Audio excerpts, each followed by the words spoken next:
All right, let's just dive straight into this explainer and build your financial house from the ground up. There's this one thing that drives financial pros absolutely up the wall. It's watching people make these incredibly expensive mistakes simply because they're doing the right things, but in the exact wrong order.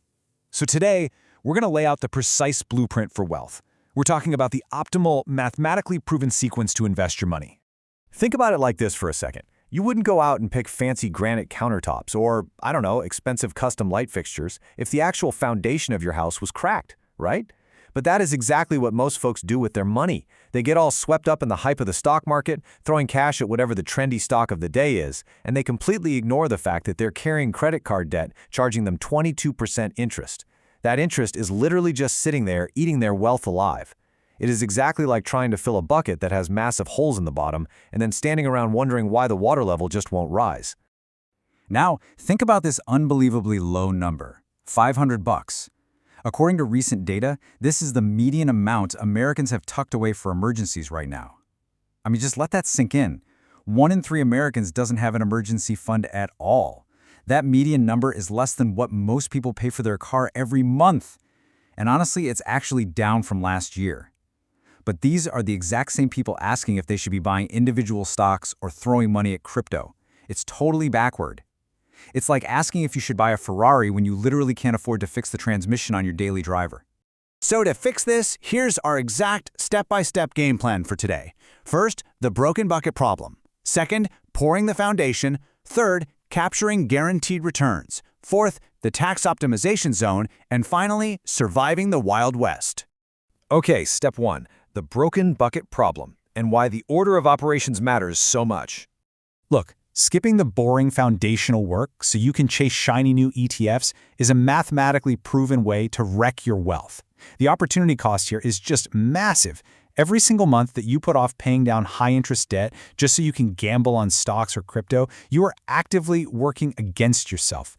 High-interest debt compounds and grows so much faster than almost any reasonable investment return you could possibly expect.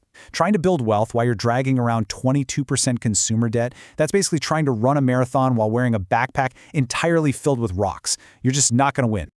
Moving right along to step 2, pouring the foundation. This is all about safety and elimination. This is where we create a real psychological safety net and completely eliminate what is, frankly, financial cancer.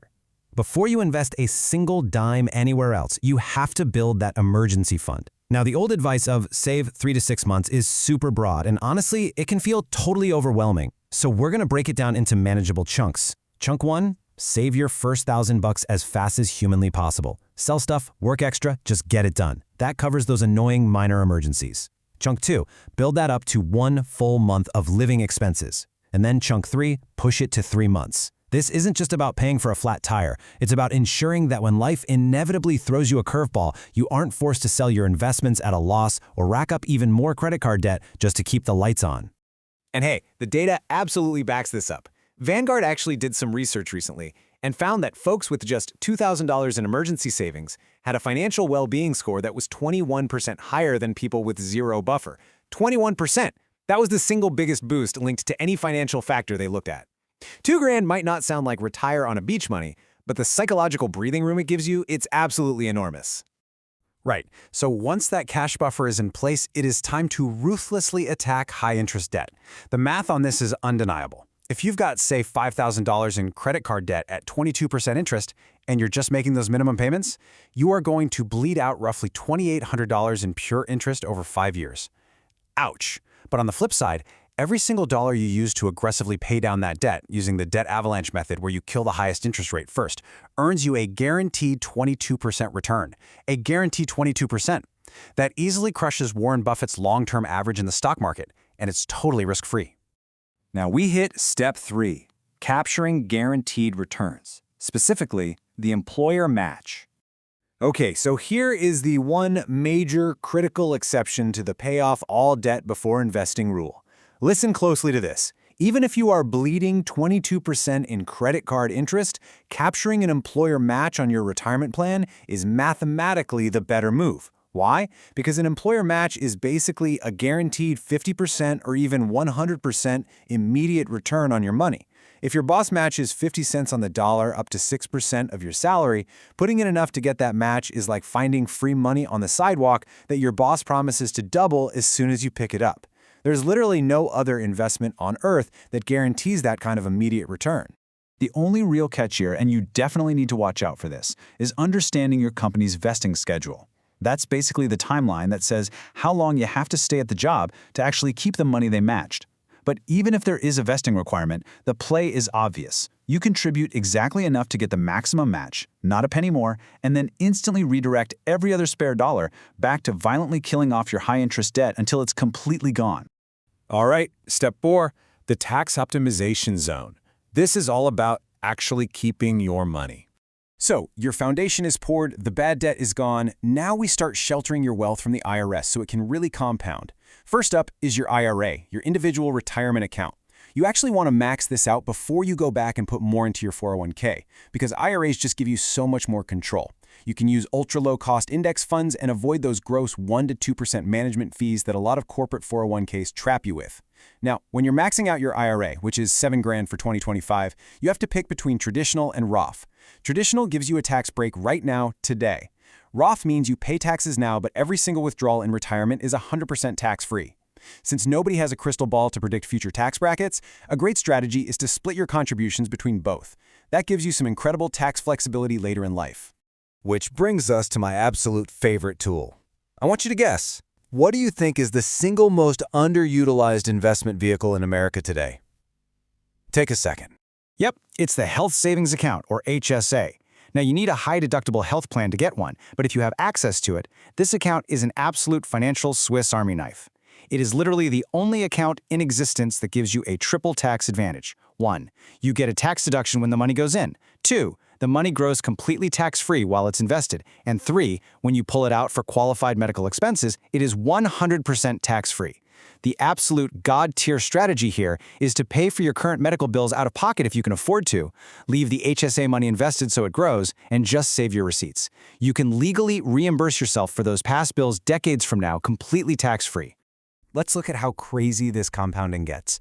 If you max out your HSA for 30 years and hit just a standard 7% annual return, you could be sitting on a jaw-dropping $400,000 in completely tax-free money. And given that the average couple retiring right now is expected to spend over $300,000 on healthcare during their retirement, a maxed-out HSA basically makes those terrifying medical costs just vanish from your budget. It's a total secret weapon.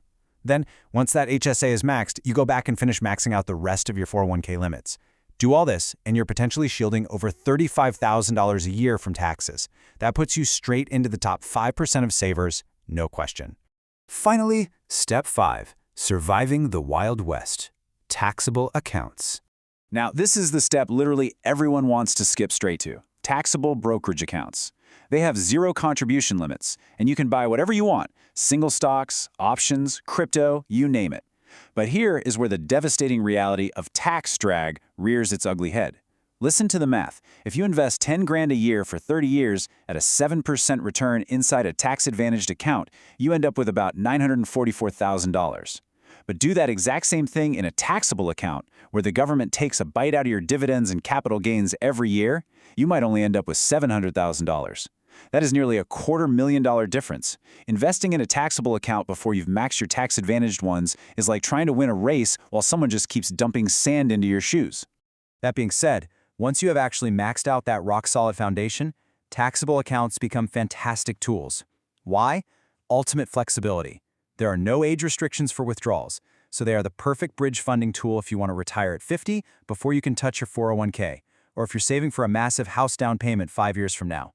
Plus, if you're thinking about generational wealth, taxable accounts get something called a step-up in basis when you pass away. In plain English, that can potentially eliminate capital gains taxes entirely for your kids when they inherit it. Huge benefit. So, let's tie the whole shebang together. This step-by-step sequence is the absolute key. You establish your emergency fund and wipe out that toxic high-interest debt. You capture the free money from your employer match, you maximize your IRA and that incredible triple tax advantage HSA, and then, finally, you finish maxing the 401k and spill over into taxable accounts. Follow this exact path, and your wealth is going to compound massively. You are literally building an unshakable financial fortress while everybody else is still out there gambling their grocery money on the next trendy tech stock. As we wrap up this explainer, you really have to ask yourself a serious question. Are you ready to do the boring foundational work today so that your future self can reap those massive life-changing rewards? Are you going to patch the holes in your bucket, or are you going to keep feeding coins into the slot machine of shiny distractions? The blueprint is right here in front of you. So which brick are you going to lay today?